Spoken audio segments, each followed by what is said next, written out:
კანდას ოუენის ამერიკის განადგურების გეგმა საბოლოოდ გამოაშკარავდა და ამის გაგონება არ გავიკვირდებათ. ეს დაიწყო მისი რუსეთში მოგზაურობით, უпростоრად ყველაფერი დაინგრა მისი რუსეთში მოგზაურობის შემდეგ, რადგან მან თავის მიმდევრებს მოატყუა. იმედი ამ ეტაპზე აღარ ამბობთ. დიახ, ოჯახურ არდადეგებზე მივდივარ. აღმოჩნდა, რომ ეს ოჯახური არდადეგები არ ყოფილა. ეს იყო სპეციალურად დაგეგმილი პიარის მოგზაურობა, რათა ეჩვენებინა თუ რამდენად ახლო და საუკეთესო მეგობრები არიან ის და რუსეთი. ეხლა ის იქ დგას და ამბობს: ყველა გატყუებთ. რუსეთი და ამერიკა სინამდვილეში მეგობრები უნდა იყვნენ, ბლა ბლა ბლა. ჩვენ გვაქვს იგივე ღირებულებები. თუ სინამდვილეში ამერიკული ღირებულებები გვექნებოდა, რადგან ამერიკა შიგნიდან ნადგურდება. და ეს ძალიან უცნაურია, რადგან ესეთი ნარატივი ზუსტად ემთხვევა იმას, რაც რუს პროპაგანდისტებს სურთ, რომ ამერიკელებმა დაინახონ. მაგრამ ყველაზე მნიშვნელოვანი ნაწილი ყველაფრის, რაც მოხდა და არ მგონია ეს თქვენთვის სიურპრიზი იყოს, რადგან ეს მათი გეგმა იყო. ეს ყველაფერი იყო, რაზეც მათ იფიქრეს ტაკერ კარლსონის უცნაურობასა და კანდის ოუენსის ფსიქოზურობაზე. ყველაფერი ეს შეიკრიბა ამ პატარა უმცირეს ნაწილში, მეგობრებო. კეთილი იყოს თქვენი მობრძანება და pushback-ში, მე მირა კეი ვარ, თქვენი წამყვანი. დარწმუნდით, რომ დააჭირეთ გამოწერის ღილაკს, რომ გაავრცელოთ ეს ვიდეო და გააკეთოთ ყველაფერი, რაც საჭიროა წინააღმდეგობის გასაწევად. რადგან განსხვავებით კანდის ოუენსის მსგავსი ადამიანებისგან, ჩვენ ნამდვილად გვინდა დავიცვათ დასავლეთი და არა ვიმუშაოთ ჩვენს მტრებთან ერთად. ნებართვით დაგისვამთ ძალიან მნიშვნელოვან კითხვას, რადგან შეიძლება ეს გსმენიათ, შეიძლება არა, მაგრამ ამერიკაში გავრცელებულია ხმები, რომ თქვენ შესანიშნავი შემდეგი პრეზიდენტი იქნებოდით შეერთებული შტატების. ბოდიშს გიხდით ამ კითხვისთვის. არა უშავს. ყოველთვის ვეუბნები ჩემს მსმენელებს, რომ არასოდეს ვიხრი კენჭს პრეზიდენტად. მე მხოლოდ დიქტატორად ვიყრიდი კენჭს, რადგან არ ვაპირებ კონგრესთან ურთიერთობას, არც ლობიზმთან, არც ამ ყველაფერთან, არც ლინცი გრემის მურიგი ომის მოთხოვნასთან. უბრალოდ ვიტყვი, აი რას ვაკეთებ და აი რას არ ვაკეთებთ. ასე რომ ვეუბნები მათ, თუ პირობები მისაღებია, მომეცით ხმა, რომ გავხდე შეერთებული შტატების დიქტატორი და ეს იქნება ყველაფერი. მაგრამ მოკლევადი ამ პერსპექტივაში, მართლა. მაგრამ გულისხმობს ავარაუდოდ მას უყვარს დიქტატორები, ამიტომაც არის რუსეთში. მაგრამ ეს არ არის ის საიდუმლო დეტალი, რომელსაც ვეძებთ. არ მაქვს სურვილი ვიყო რომელიმე თანამდებობაზე, რადგან ძალიან ბევრი არაგულწრფელობაა. ასევე ხომ იცით, დიდი იმედგაცრუება ტრამპისგან. მე ნამდვილად დაუჭერდი მხარს ისეთ ადამიანს, როგორიცაა ტაკერ კარლსონი, ასე რომ ნამდვილად გავაკეთებდი ამას. სიყვარული. აი ესეა. ბუმ ბამ ბენგ, ხრიკები. ბუმ ბამ. ის ტაკერ კარლსონს ხელისუფლებაში უნდა. ხო ვიცით იმ კაცს, რომელიც ადრე თითქოს ისლამის წინააღმდეგი იყო და თავი ჭკვიანად მოქონდა, ახლა კი უცებ შარიათის კანონის მოყვარული გახდა. და ავრცელებს პირდაპირ რუსულ პროპაგანდას, კლასიკურ რუსულ პროპაგანდას, თავის გადაცემებში იწვევს ადამიანებს, რომლებიც ამერიკულ იდეოლოგიას ანგრევენ. დიდ ტაკერ კარლსონს ეხლა ფაქტობრივად კანდის ოუენსი უჭერს მხარს იმ შესაძლო კანდიდატურისთვის, რომ ეს ჯერ არ გამოუცხადებია, მაგრამ გავიკვირდებოდათ, რომ გამოაცხადოს. გეტყვით მეგობრებო, მე ნამდვილად არ გამიკვირდება. ტაკერ კარლსონმა გადაწყვიტა, რომ თქვას: კი, თქვენ ბოლო რამდენიმე წელი არ შეწყვეტილ ხართ ჩემზე საუბარს. მოდი გამოვიყენოთ ეს და გავხდეთ პრეზიდენტი, რომ ვებრძოლოთ ბოროტ ტრამპს. აი რატომ იცვლიან ისინი პოზიციას. თუმცა ამბავი ცოტა უფრო ღრმაა, რადგან ეს მხოლოდ კანდისსა და ტაკერზე არ არის, რომლებიც ცდილობენ გაარკვიონ, როგორ გახადონ ტაკერი პრეზიდენტი. ეს ეხება იმას, თუ ვინ იყო ამ ყველაფრის გონება. რატომ ცდილობენ ადამიანები საერთოდ ტაკერის ხელისუფლებაში მოყვანას? მისთვის რომ ერბინა, მე შევქმნიდი იმ დინამიკას, რაც მე და ჩარლის ჰქონდა და ყველგან გავიქცეოდი, რომ მას არჩევნებში დახმარება გაუწიო, რადგან ის ტაკერია. ის ასევე ძალიან მოსწონდა და მეგობრული იყო ჩარლი კირკთან. დიახ, ასე იყო. და ხედავთ, როგორ არის ეს ძალიან განზრახული. გახსოვდეთ ყველა მაყურებელს, ვინც ფიქრობს, ტაკერ, შენ მოგვატყუე. ეს კაცი ამბობს, არა, დარწმუნდით. ყველას შეახსენეთ, რომ თქვენ ხართ ჩარლი კირკის ნამდვილი მეგობრები, რადგან ისინი იმედოვნებენ, რომ დასავლეთი, მემარჯვენე დასავლეთი, ამას დაიცავს. კარგი, მაგრამ როგორც თქვი, ჩვენ დავასრულებთ ამ ინტერვიუს და შემდეგ რეალურად დავშლით ლოგიკას, თუ რა ხდება აქ სინამდვილეში, რადგან ეს არ გაგიკვირდებათ, იდეალურად არის დაგეგმილი. თქვენ ხედავთ, რომ ის ერთ-ერთი იშვიათი ხმაა. ასევე ვიტყოდი მეგინ კელის, რომელმაც სიმართლე თქვა ჩარლის შეხედულებების შეცვლაზე ბოლოსკენ. დიახ, ეს კიდევ უფრო მეტად დამარწმუნა ამაში და ისიც ძალიან კარგ მდგომარეობაშია თავის ცხოვრებაში. მისი შვილები უკვე დიდები არიან. სიხარულით დაუგებოდი გვერდში ისეთ ადამიანს, როგორიცაა ტაკერ კარლსონი. არა, შენ სიხარულით არ დაუდგებოდი გვერდში ისეთ ადამიანს, როგორიცაა ტაკერ კარლსონი. თქვენ უკვე გეგმავთ ამას და ეხლა საჯაროდ დაუჭირეთ მხარი და ყველას გითხარით ზუსტად რა მოხდება, რომ ტაკერ კარლსონი აპირებს არჩევნებში კენჭისყრას. და ეს ლოგიკურიც იქნებოდა, რადგან როგორც იცით, ძლიერ კაცებს მხოლოდ უფრო და უფრო მეტი ძალაუფლება სურთ და როგორც კი მის გემოს იგემებენ, ვეღარ ჩერდებიან. და ტაკერ კარლსონმა შემდეგ რა უნდა ქნას? მას აქვს სოფლიოში ერთ-ერთი წამყვანი პოდკასტი, მიუხედავად იმისა, რომ ყველა მიცის. ეს უკვე სრულიად აბსურდულია, მაგრამ მას მართლაც უზარმაზარი პოდკასტი აქვს. რა შეიძლება იყოს შემდეგი, რასაც ის შეეჭიდება? ის, რაც მას ნამდვილ კაცად აქცევს, საბოლოო ბრძოლა საკუთარ ეგოსთან. სიმართლე ისაა, რომ ეს შეერთებული შტატების პრეზიდენტის პოსტია. მაგრამ როგორც ამ ეპიზოდის დასაწყისში ვთქვი, ჩვენ ნამდვილად უნდა ვეცადოთ და გავიგოთ, რატომ გადაწყვიტეს რუსეთში ტაკერ კარლსონის შესახებ განცხადების გაკეთება. რა თქმა უნდა, რადგან ეს ძალიან ბევრს ავლენს. ეხლა უბრალოდ შეგახსენებთ თქვენ მაყურებლებო, რომ ეს უდანაშაულო მოგზაურობა რუსეთში, სადაც ის ამბობდა, ვაუ, მოსკოვი რა ლამაზია და ასე შემდეგ, მოიცავდა ღონისძიებას, სადაც ის თალიბანთან ერთად იმყოფებოდა. იცით, იმ ISIS-ის ტიპის ჯგუფთან, რომელიც ჩვენ ყველას ასე ძალიან გვიყვარს და გვაღმერთებს. ეს მოიცავდა ბევრ ლამაზ, ის სუფთა და სადაც მან უბრალოდ რუსული პროპაგანდა გაავრცელა. ეხლა მათთვის, ვისაც დაავიწყდა რუსეთი ომის შუაგულშია, ანუ რეალურ სერიოზულ ომში უკრაინასთან, უკვე წლებია. და ეს საკმაოდ საშიშია, როგორც ჩვენ ვფიქრობთ. არა, ხალხი ძალიან ხელალდა ჩემს უსაფრთხოებაზე და ფიქრობდა, რომ საშინელი რაღაცები მოხდებოდა, მაგრამ ჩვენ თავს საოცრად უსაფრთხოდ გვგზნობდით და მოსკოვი ძალიან ლამაზია, სუფთაა. მე ნამდვილად მინდა დავბრუნდე და მეტი დრო გავატარო რუსეთში. ამ ყველა პროპაგანდისტული მესიჯის გარეშე. გადავრჩით. ყველაფერი კარგადაა. შენ უსაფრთხოდ ხარ, რადგან პუტინის დაცვაში ხარ. მოდი ვიყოთ გულწრფელები. თითქოს ეს მართლაც გიცავს. მაგრამ შენ თითქოს ძალიან ბევრი ფული გადაგიხადეს იმისთვის, რომ თქვა, თითქოს რუსეთი ყველაზე უსაფრთხო, სუფთა და ლამაზი ადგილია მთელ მსოფლიოში. გახსოვდეს, რასაც ისინი ეხლა ცდილობენ, ეს ძალიან მარტივი ტაქტიკაა. უხურონ ძლიერ პარტიებს ამერიკაში და თქვან, ჩვენ გვინდა მათი განადგურება. აბა როგორ გავტეხოთ ეს? ვიწყებთ ხალხის დაბნევას. ჩვენ ვაბნევთ ხალხს ყველანაირი გზით, ვეუბნებით მათ, იცი, ის რაღაც, რაც მთელი ცხოვრება გეუბნებოდნენ, საშინელებაა, სინამდვილეში ტყუილია. სინამდვილეში ის მშვენიერია, მაგალითად რუსეთი. იცით როგორ გქონდათ თქვენ ეს ალიანსი ბოროტების წინააღმდეგ ბრძოლაში? სინამდვილეში თქვენ თავად ხართ ბოროტების ნაწილი და ნელ-ნელა ისინი ანგრევენ რესპუბლიკელთა მოძრაობას. ყოველი ქმედება, რაც კენდისმა გააკეთა, მიზნად ისახავდა დაყოფასა და დაბნევას. ეს არის მთავარი მიმართულება. რატომ? რადგან როცა დაყოფილი და დაბნეული ხარ, ადვილია შენით მანიპულირება. მარტივი და ადვილია. დაყოფილი და დაბნეული ადვილად ექვემდებარება მანიპულაციას. ეხლა უნდა ვკითხოთ საკუთარ თავს. რაში ცდილობენ ჩვენი მანიპულირებას? მგონი ამას ერთ წამში ვნახავთ. კიდევ ერთხელ დაიმახსოვრეთ, როცა დაყოფილი ხართ, დაბნეული ხართ და გეუბნებიან, რომ რუსეთი მტერია, თქვენ ეს ყოველთვის იცოდით. და შემდეგ კენდას ოუენსი ამას აქვეყნებს და კიდევ უფრო გერევათ ყველაფერი. ფიქრობ, ზოგჯერ მთავრობებს შორის კონფლიქტი ყოფილა და ფიქრობთ, რომ შეიძლება არ გინდათ ეს გზავნილი გავრცელდეს. შეიძლება ფიქრობ, რომ ზოგჯერ მთავრობებს შორის კონფლიქტები ყოფილა. გულისხმობ გონია, რომ შემიძლია გავიხსენო მნიშვნელოვანი დროები, მნიშვნელოვანი კონფლიქტებით, მაგრამ აი ბოლოს მან გამოაქვეყნა. ჩემი გეგმა გამჟღავნებულია, რადგან ყველა კითხულობს, რატომ არის ის რუსეთში? მე რუსეთთან შევეკარი, რომ ყველგან ქრისტიანული ოჯახების დაშლა წამეწყო. ისინი ფიქრობენ, რომ არ გვინდა ხალხი სახლში დიდი ოჯახებით იყოს. ეს არ დაეხმარება საქმეს და მე ამ შეხედულებას კატეგორიულად არ ვეთანხმები. მთავრობებმა და ინსტიტუტებმა უნდა წაახალისონ დიდი ოჯახები, რადგან ეს ხელს უწყობს უკეთესი ადამიანების აღზრდას, ადამიანებს, რომლებიც მიზანმიმართულად ქმნიან და მიზანმიმართულად ზრუნავენ. ასე რომ მან მოახერხა ამ პატარა ნაწილის გამოკვეთა, სადაც ამბობს, მე ვსაუბრობ ოჯახების შექმნაზე. ყველამ ვიცით, რომ ოჯახები ის უბრუნდება თავის საწყის აუდიტორიას YouTube-ზე, რომლებიც ფიქრობენ, რა მოხდა, იქნებ რუსი ჯაშუში გახდა. და ის ამბობს, არა მეგობრებო, მე მტერთან არ თანამშრომლობ. ნახეთ, აქ ვარ. და ვუჭერ მხარს იმ ღირებულებებს, რასაც თქვენაც იზიარებთ. არ მოიტყუოთ манипуляციაზე, როცა სინამდვილეში თავად არის манипуляციის ტაქტიკა და გლენბეკი ამას ძალიან კარგად ხსნის, მართლა ძალიან კარგად და ეს არავის უკვის, რადგან ის ამაში მართლა ძლიერია. კარგი, ეს არის რუსული გავლენის ოპერაციაცია, რომელიც მიმართულია კანდის ოუენსისა და თქვენ წინააღმდეგ. ეს ამბავი glenbeck.com-ზეა გამოქვეყნებული. ინტერნეტი ახლა სრულიად ალიაკოთშია. ამერიკელი პოდკასტერის კანდის ოუენსის შესახებ ბოლო გახმაურებული ამბის გამო. მას აქვს გარკვეული დაუფიქსირებელი საქმიანობა რუსეთში, რომელიც დაკავშირებულია ცნობილ სადაზვერვო და პროპაგანდისტულ ოპერატორებთან. ეხლა რაც საინტერესოა ამ ყველაფერში. შეხედეთ კანდის. შეიძლება შენიშნეთ, რომ ბევრი სიონისტი აკვიატებულად ლანძღავს რუსეთს. საბედნიეროდ, Clock Tower X, რომელიც ისრაელის საგარეო საქმეთა სამინისტროს პროექტია, თავის სახანძრო სამსახურის დოკუმენტებში პირდაპირ აღნიშნავს, რომ ეს მათი პროპაგანდისტული პროგრამის ნაწილია, რომელიც ამერიკელებზეა მიმართული და ასწავლის თითქოს ანტისემიტიზმი რუსეთიდან მოდის. საინტერესოა ეს ყველაფერი. ვფიქრობ, ეს ისაა, რაც ხალხმა უნდა იცოდეს.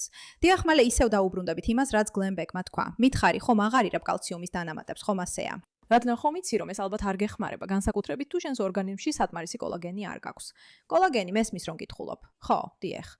დიახ, მეც გამიკვირდა, რადგან მეც შენს მდგომარეობაში ვიყავი და არ ვიცოდი, რომ 30 წლის შემდეგ ჩვენი ორგანიზმი სულ უფრო ნაკლებ კოლაგენს გამოიმუშავებს. წელიწადში 1-2%-ით. წლებია სახსრებთან პრობლემები მაქვს. ყველა დანამატი ვცადე და მერე აღმოვაჩინე Native Path-ის ბალახით ნასაზრდოები კოლაგენით და ყველაფერი შეიცვალა, რადგან ეს არის ნამდვილი საიდუმლო, რომ შევინარჩუნოთ კანი ელასტიური, ძვლები ძლიერი და სახსრები ჯანმრთელი. და ეს არ არის უსიამოვნო, რადგან სრულად იხსნება წყალში ან ყავაში. ათასობით მომხმარებელმა ზუსტად იგივე გამოცდილება აღწერა, რაც მე მქონდა. უკეთესი კანი, უკეთესი ძილი, ნაკლები ტკივილი. გაუმჯობესეთ თქვენი ცხოვრება და მხარი დაუჭირეთ ჩვენს შოუს, რადგან იმედი მაქვს Native Path ჩვენი სპონსორი გახდება ჩვენი სპეციალური პაკეტის შეთავაზებით და უფასო მიწოდებით. შედით მისამართზე getnativepath.com/miara. ეს არის GETNATIVEPATH getnativepath.com/miara. სადეთ რისკის გარეშე 365 დღიანი თანხის დაბრუნების გარანტიით. ის ისევ იგივე ტაქტიკას იყენებს, რასაც მთელი ეს დრო აკეთებდა. მისი მიზანია დაგაჯეროთ, რომ ყველაფერი რაც გითქვამთ, ტყუილია. და როგორ დაგარწმუნებთ, რომ ეს ტყუილია?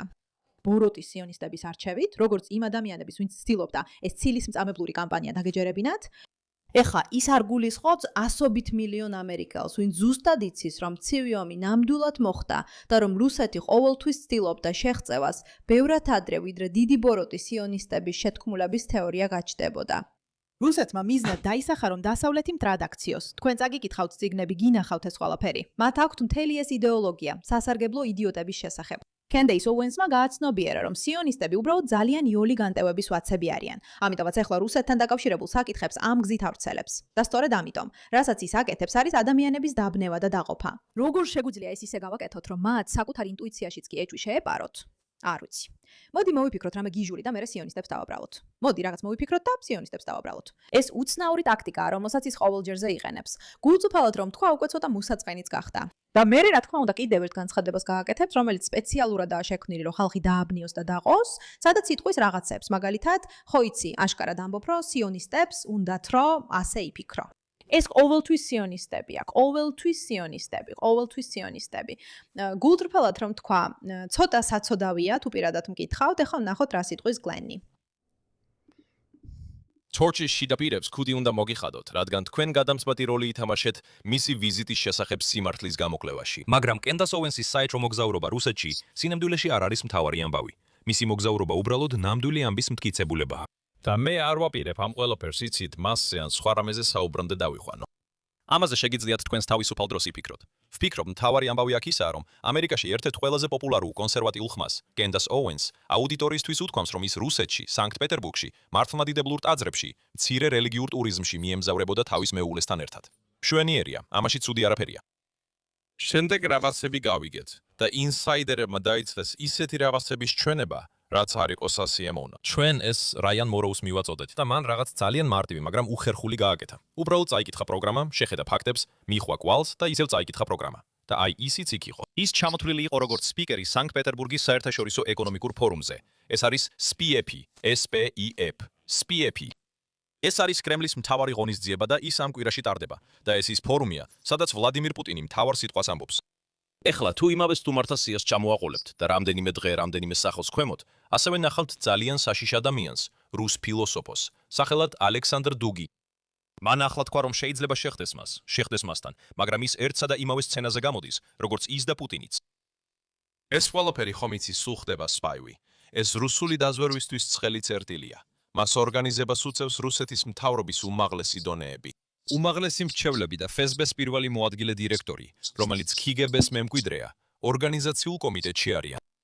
გამოძიების დოკუმენტები ახლა აჩვენებს, რომ Spice-ის აქტივობა, განსაკუთრებით მისი პანელები, ციტატა, რეკრუტირების არხებია სახელმწიფოს მიერ მართული რბილი ძალის პროგრამებისთვის. ეს ნიშნავს propaganda.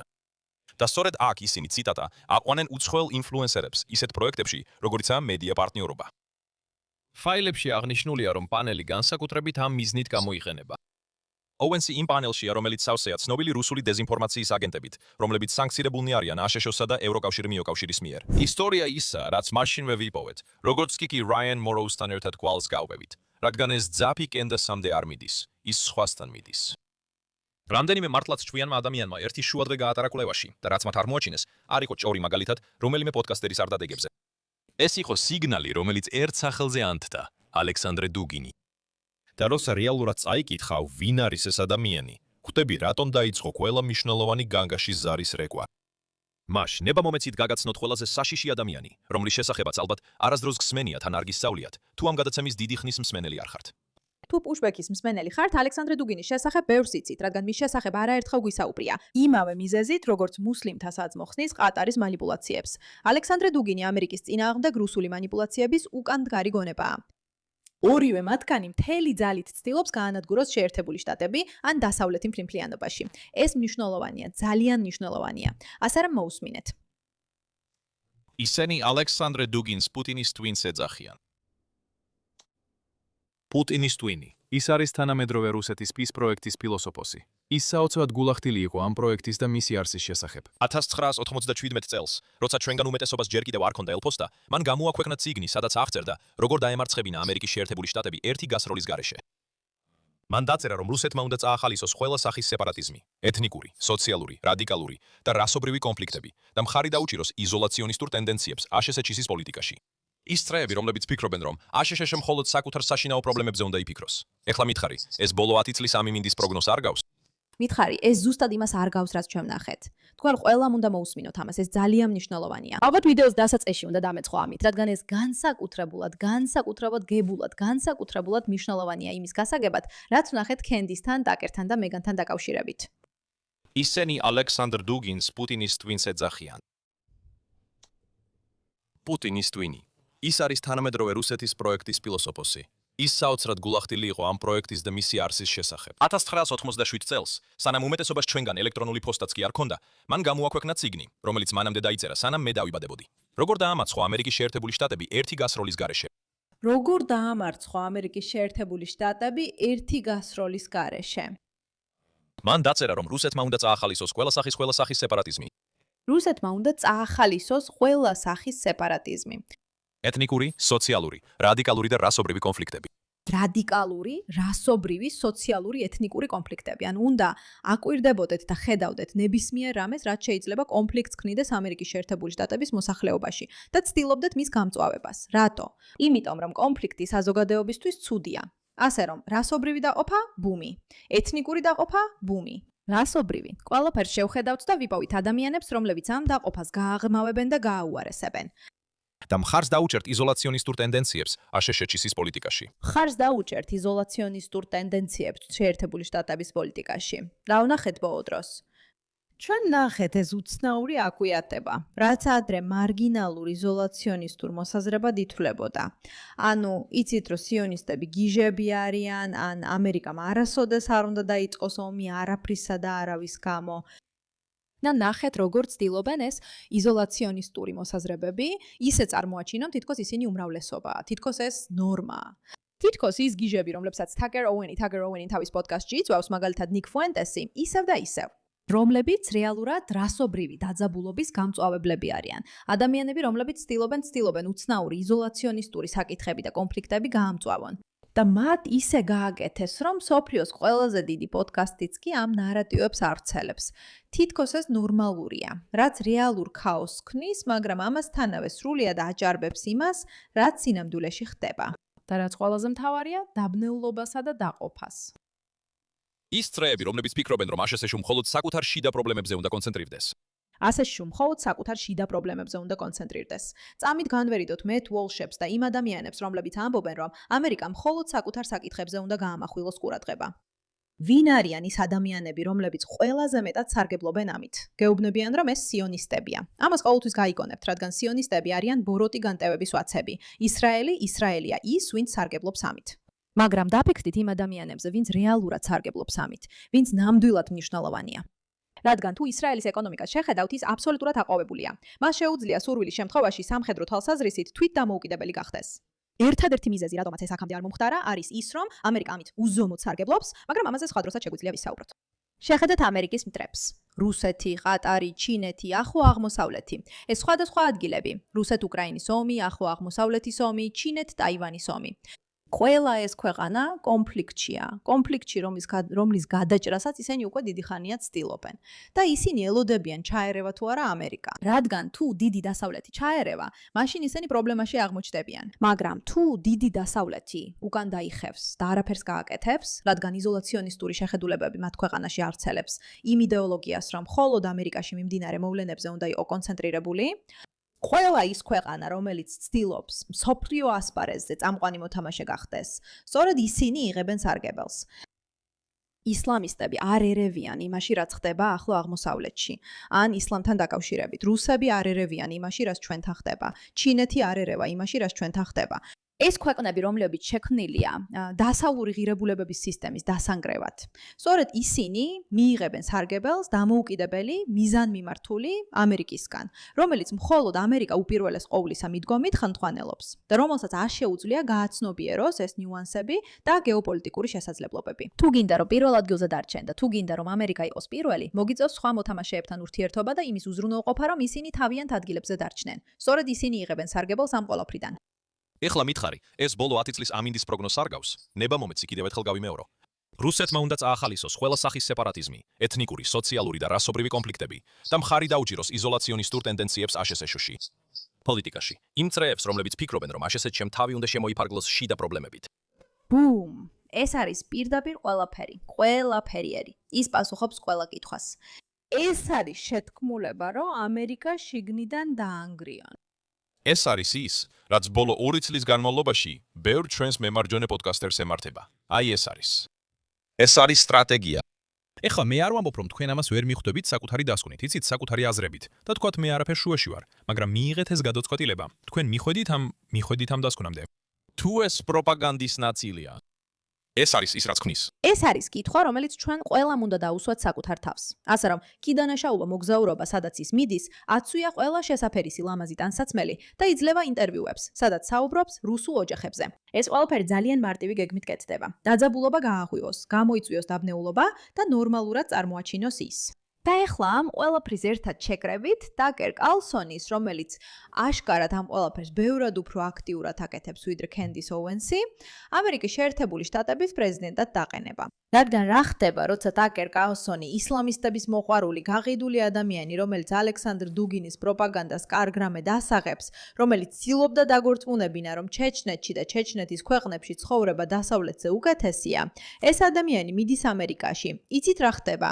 ამერიკა ინგრევა. ეხლა ერთადერთი ადამიანები, ვინც ოდესმეთ ტაკერ კალსონს მისცემდნენ ხმას, იყვნენ ისინი, ვინც ან იმდენად უკმაყოფილოები არიან ტრამპით, რომ თვითონაც არ იცოდნენ ეს, მაგრამ მედიამ დაარწმუნა, რომ წარმოუდგენლად უკმაყოფილოები არიან ტრამპით. ეს იქნებოდნენ მემარცხენეები, რომლებიც ფიქრობენ, რომ ტრამპი ყველაზე ცუდია, რაც კი ოდესმე მომხდარა. ეხლა ეს დასავლეთის ბევრ ადამიანს ეხება და სწორედ ამიტომ ასე აგრესიულად აწვევიან ამ ანტიმაგა ხაზს, რადგან უნდა გითხრა, რომ ის ადამიანები, ვისაც ხმა მისცით, საშინლები არიან. მაგრამ შემცვლელი, ის ვინც მემარცხენე და მემარჯვენეში არ იჯერებს, ვინც ყველგან ბოროტებას ხედავს და აქაა, რომ რუსული პროპაგანდის მანქანას ნამდვილად ებრძოლოს, სწორედ ისინი არიან, ვინც რეალურად შეიძლება გაგვაერთიანონ. მოусმინეთ ტერმინებს, რომლებსაც იყენებენ. ეს მემარცხენე და მემარჯვენეს არ ეხება. ეს ბუროტებასა და სიკეთეს შორის ბრძოლა. ყველა, ვისაც გონება ნათელია, ხედავს რა ხდება სინამდვილეში. ისინი ცდილობენ მოიზიდონ ის ადამიანები, ვინც უფრო რადიკალური მემარჯვენისგან გამოეყო, ვინც უფრო რადიკალური მემარცხენესგან გამოეყო და ეუბნებიან, მოდი აქ მოდი. ჩვენ თქვენთან ვართ. და აი ასე მეგობრებო, რუსულმა პროპაგანდამ კიდევ ერთხელ შეძლო ეს კენდას ოუენსის წინააღმდეგ. მადლობა ყურადღებისთვის.